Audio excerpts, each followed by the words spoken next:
Welcome everyone today, and thank you very much for joining us for the 6th webinar within our 10 Peacebuilding Innovations series, which is a year-long program of events and initiatives that explores IFIT's global and local work.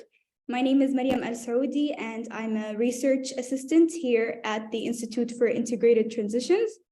I'm pleased to welcome with us today Dr. Julian Arevalo, the joint author of IFIT's publication, Process Design for Secret Negotiations, which is the subject of our discussion today. Prior to his current role as Senior Fellow at Swiss Peace, Julian worked for many years here with us at IFIT as part of IFIT's global staff. And he also continues to be a member of IFIT's National Brain Trust in Colombia. Before working with IFIT, Julian worked for the Office of the High Commissioner for Peace in Colombia, where he participated in both the design and the development of the peace talks with the former FARC guerrilla group, and later on with the ELN. So, needless to say, he has a very impressive background and knowledge on today's topic. And for the next half an hour, we'll be examining the key concepts and recommendations for the effective design of secret political talks, or what is also known as peace talks, which are often necessary, for example, as part of an initial engagement or dialogue between adversaries in a conflict.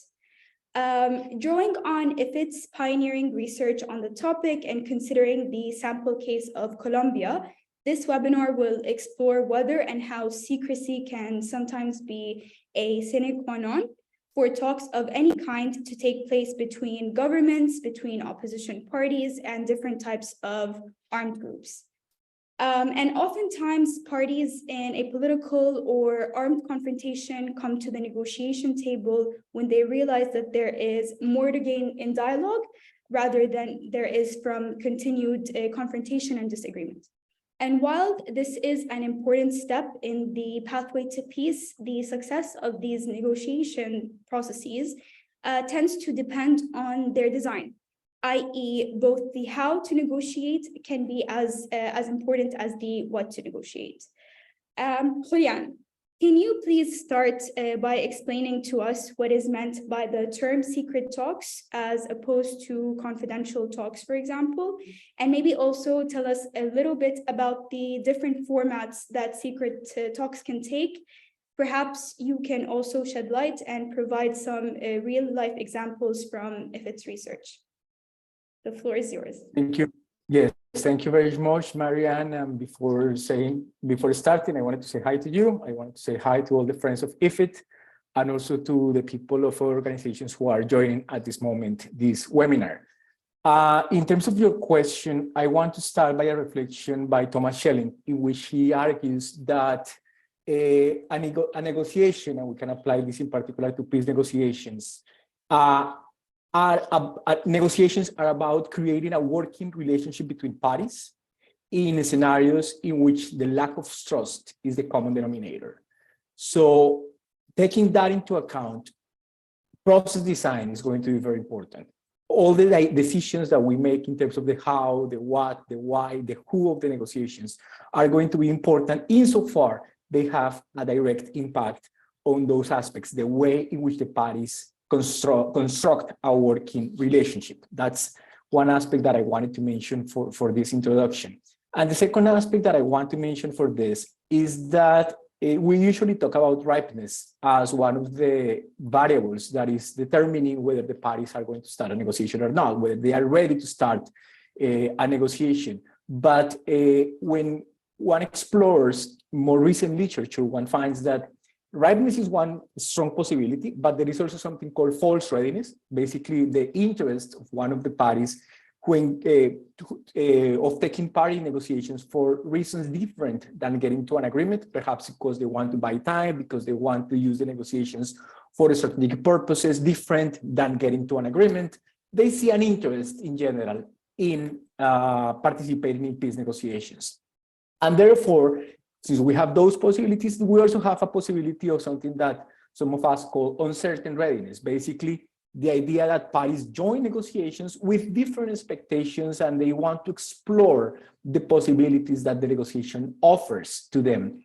In that context, and given what I said before in terms of the idea of constructing this working relationship, decisions about process design are going to be even more important because we don't know what is going to happen. If, as ripeness theory says, or a bad interpretation of ripeness theory says, the military conditions are going to determine the outcome of the negotiation, which is, again, a bad interpretation of ripeness theory, then process design wouldn't be as important.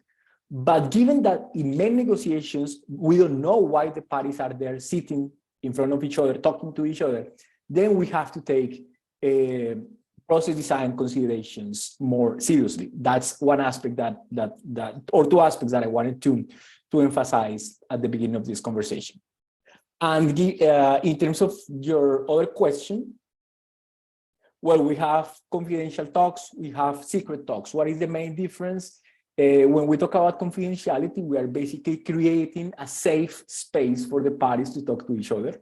So perhaps topics that would be too controversial, in which we want to promote brainstorming and testing different ideas, answering many what-if questions that the parties want to address in order to find possible solutions.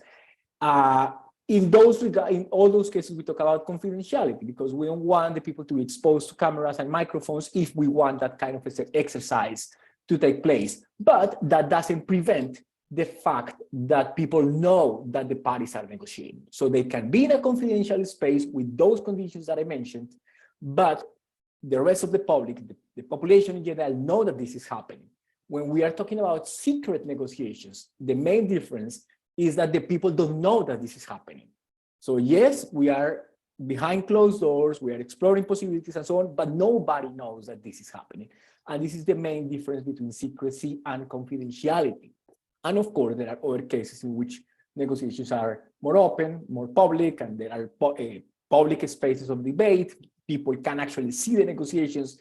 In some cases, even people can broadcast the negotiations. But your question was about secrecy and confidentiality, and yeah, that's the main difference, whether the people know or don't know that this is happening. Thank you so much, Julian, for your very useful introduction. And building upon it, with reference to examples, could you maybe explain some of the challenges that secret talks produce? Are there, for example, any cost to secrecy? Well, the main cost, I would say the main cost of secrecy is losing secrecy. So it's when we lose secrecy. So we want to have secret conversations because we think it's better for the purposes of the process, because it's better for the negotiation, because it's better in order to test, for example, the willingness of the other side to get to an agreement, and then we start talking in secret. And for some reason, because people are interested in knowing, because people feel the right to know about what is happening, those conversations are leaked to the press. And in those situations, of course, the reputational costs, the political costs, the security costs are going to be very high for one party, for both parties, for the governments involved. So yes, the main cost would be that situation that arises when that secrecy is lost. And that's something that we have to take into consideration for many of the decisions that will have to be made when designing this kind of secret talks. Another aspect that I think is important to mention is that secrecy is not a yes or no decision. It's not black or white. So for example, you were talking about cases. In some cases, yes, so we have a secret process. Nobody knew that the parties were negotiating, and nobody knew that they got to an agreement, for example. That's the case of the negotiations in 2012 between the government of El Salvador and the gangs. It was secret, and it was kept secret, and the results were not published.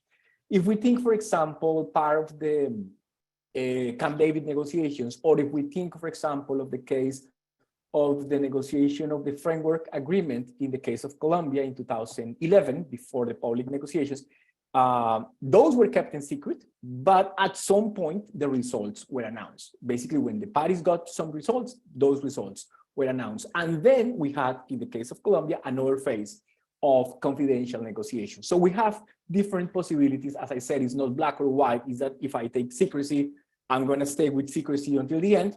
In general, I would say most people prefer to start in secrecy because the level of uncertainty is very high and they want to get some confidence. And when they achieve that confidence, that condition of secrecy changes. So that's more or less what we have seen in different spaces. And in this text that we wrote some time ago, that's precisely what we were able to identify. Thank you so much, Julian. I wanted to maybe steer the topic on another aspect. Despite the importance of secret negotiations and peace talks and the challenges inherent to them, some of which you have already shed light on, there seems to be little methodological guidance on how to effectively design them. IFIT's research aimed to fill this gap by providing simple, practical guidance on the main choice points for organizing such talks. Could you please outline for us today the first step in this process? And I have, let's say, two parts to this question. The first one is, how should the warring actors be approached? And also, how should the talks be launched? Okay, many questions in this question, but I'm going to break it in two or three. First part, in terms of approaching such a complex topic as process design for secret negotiations, the first recommendation should be, well, what is process design? And when we understand what is process design, we apply that to a specific case of secret negotiations. When we talk about process design, we are basically talking about the typical questions when thinking about the peace process: the who, the what, the why, the how, the when of a peace negotiation. The most important, I would say, is the why. Like in every project, in every peace negotiation, the key question here is, why are we talking? What is the purpose of this? Where do we think this process is leading us to? So that's the main question. What is the overall purpose of this? And when you have that and you have some kind of understanding about this, then you can start addressing the other questions of process design, again, adapted to this particular case of secret negotiations. So for example, the who of the negotiation. So who is going to be, or who are going to be the people and or the institutions that are going to take the leadership, the most important tasks of this activity? Intelligence agencies, for example, or some people who are trustworthy from both sides, people who can bring messages from one side to the other and back. So those questions are very important because, again, we are talking about, going back to my initial quote of Thomas Schelling's work, we are talking about a scenario with high level of distrust. And then we need people who are reliable for both sides that, as I said, can bring messages and can create some kind of understanding, not about the final outcome, but about the decision that we are going to start having some conversations. So that's something that is at the very basic, at the very early stages, very important. So the who of the negotiation is one of the key aspects that is important in this. And the other aspect about the who, that's the first element. The other aspect about the who is, once we have defined who is going to be taking part of this, the next question is going to be, who is not going to be taking part of this, but should know that this is happening because they have a very important position in the government, let's say, or because they have a very important position for the other side, or because they are a very important authority in the country, let's say. So there are some actors or some institutions, particularly I would say specific actors, that are not going to be in the negotiations, but should know that this is happening. Because at some point, it's very likely that they are going to know. So it's better if we identify those actors beforehand and we tell them that this is going to take place. You are not going to be invited, you are not going to be participating, but we are going to explore this possibility. So that's another dimension, as I said, of the who of the negotiations. And the third dimension of the who of the negotiations is who's on the other side. Are we meeting with people who have the capacity of making decisions in representation of the other side? Because, you know, when in this field, there are many people who argue, I am the one who is able to mobilized, or I am the one who is able to talk to somebody else. And in some cases, this is not true. So basically, we have to make sure that the people with whom we are interacting actually have the capacity of making decisions that are binding for the other side. We have to guarantee that. And again, that's another dimension of the who of the negotiation. And the second part of your question was about more or less the how of the negotiation. And in this case, I would say we have to, again, think about all the aspects of process design for this specific context of secret negotiations, basically logistical conditions for traveling and meeting, something that is important in peace negotiations. But when we talk about secrecy, then we have to think about those logistical conditions, as I said, for traveling and meetings that, for example, guarantee the security of the parties. If we are not supposed to be talking because this is secret and somebody sees us talking, or you are traveling, perhaps we are in danger. So we have to take into consideration those threats in order to design a process that is safe for the parties and that, as we said at the beginning, facilitates this exchange between the parties and in a scenario in which there is no trust. Also, secure communication. As I said in one example before, perhaps there is somebody who is going to be bringing messages back and forth. So yes, communication between the two sides is important, but also internal communications within each of the teams, each of the sides is also important. So we have to guarantee the technology and the mechanisms so that with those conversations, with those communications, the information that is being discussed does not leak to the press or to the public in general, and the process is not endangered. Also, in terms of aspects that are important for the how of the negotiations, who is going to pay for this? This is very important because we have to pay flights, we have to pay perhaps hotels, or we have to pay for places in which we are going to meet. We have to know from the beginning who is going to pay for this. And this is something that has to be decided early in the negotiations. And the other aspect that is related to what we said before, all the security conditions that are important for the parties. I don't want to get too much into logistics, and I want to close with two aspects that are not logistics.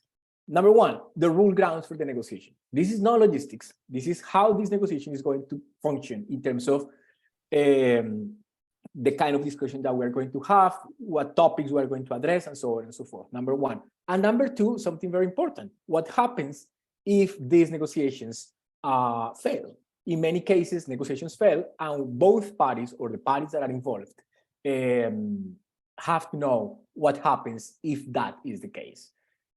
Unfortunately, in this field, most negotiations don't end up with an agreement, but with an impasse, with a failure. So we have to also be prepared for that, and we have to make clear that for both sides.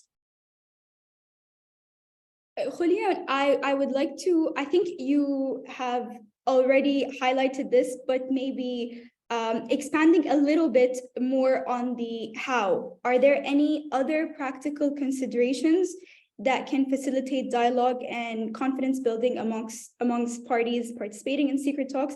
Again, you did mention it. I'm not sure if you want to highlight any other aspects that you think would be important. Well, more than specific aspects that I already mentioned a few, I would like to emphasize two principles which I think are important for this: certainty and flexibility. And that sounds paradoxical, but they are not exactly the opposite. And that's why I'm mentioning those two principles. Certainty, because we have to know what to expect, more or less.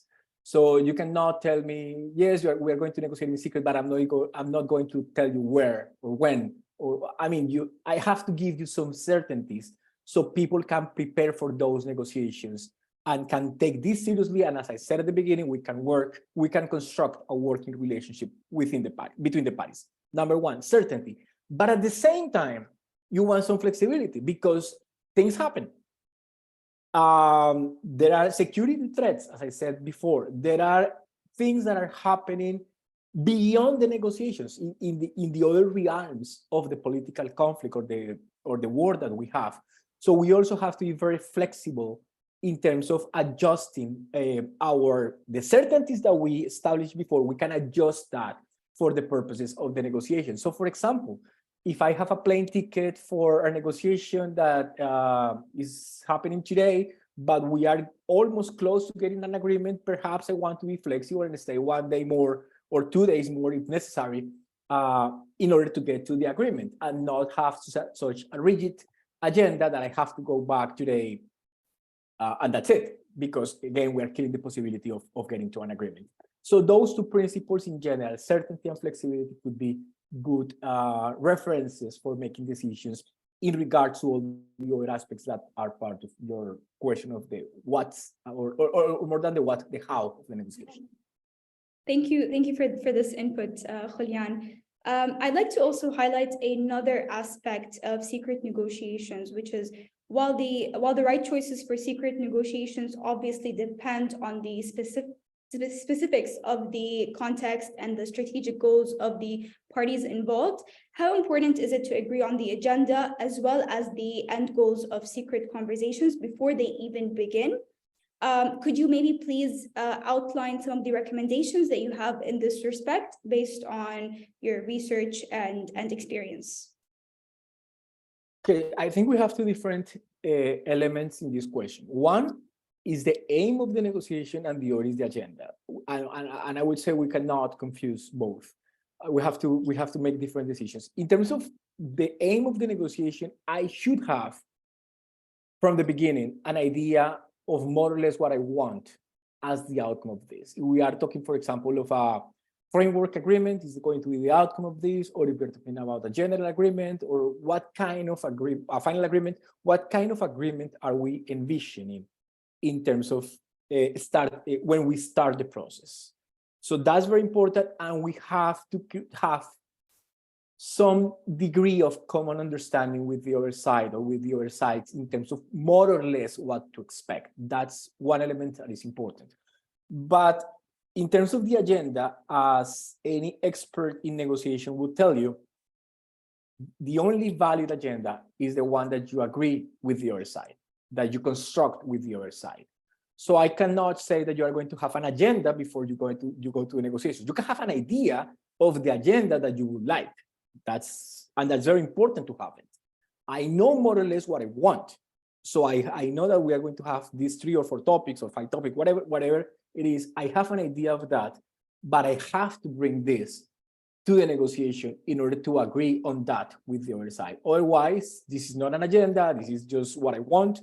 And perhaps this is going to affect the negotiation. The agenda is not the place, neither when I put everything that I want, nor when I give you everything that you want. We have to agree on an agenda, and that's something that has to be object of an earlier stage in the negotiation.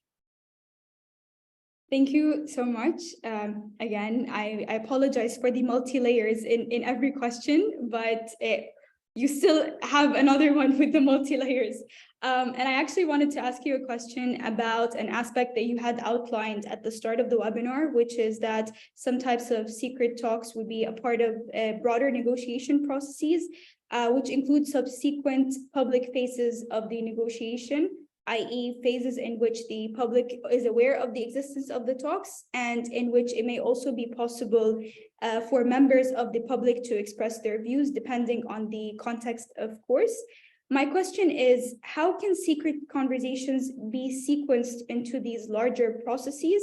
And how can the tension between confidentiality and inclusion be balanced? Okay. One aspect that is important in this discussion is that we do secrecy. When we do secrecy, it's because we think we need it, okay?